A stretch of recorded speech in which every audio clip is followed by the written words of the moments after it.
અને હવે વાત કરવી છે ખેડૂતોનો હક છીનવવાની, ખેડૂતો સાથે ચીટિંગ કરવાની, ખેડૂતોને ચૂનો લગાવવાની વાત। બે અલગ અલગ જિલ્લા સૌરાષ્ટ્રના છે, ત્યાંથી બે અલગ અલગ ઘટના સામે આવી છે।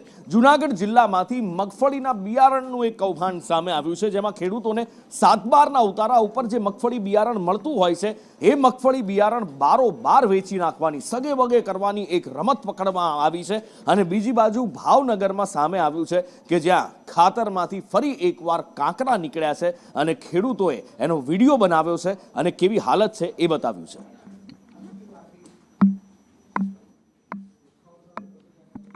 વધુ માહિતી સાથે રાજકોટથી દિવ્યેશ લાઈવ જોડાયા છે। દિવ્યેશ પાસેથી બંને મુદ્દે વિગતે જાણીએ। દિવ્યેશ,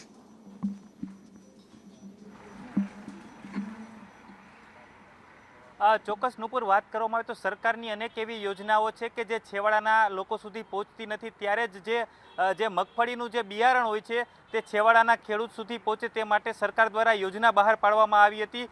પરંતુ જે જૂનાગઢ છે કે જ્યાં ભેસાણ તાલુકો છે કે જ્યાં 35 બિયારણની થેલીઓ છે તેને સગે વગે કરી નાખવામાં આવી હતી। ભેસાણમાં આવેલું જે ખોડિયાર એન્ટરપ્રાઇઝ છે કે જ્યાં આ બિયારણની થેલી છે તે ખાલી કરી નાખવામાં આવી હતી અને આ થેલી છે તે ગોંડલના માર્કેટિંગ યાર્ડ ખાતે પહોંચી ગઈ હતી અને ત્યાં વેચવા માટે આવી હતી। ત્યારે ભેસાણના જે સામાજિક અગ્રણી છે તેના દ્વારા આક્ષેપ કરવામાં આવ્યો છે કે 1500 ખેડૂતો સાથે આ પ્રકારનું કૌભાંડ થયાનો જે આક્ષેપ છે તે સામે આવ્યો છે। ત્યારે સૌથી મહત્વની વાત એ છે કે કેટલાય છેવાડાના ખેડૂતો હોય છે કે જે આવી સરકારની યોજના છે તેનાથી વંચિત રહી જાય છે।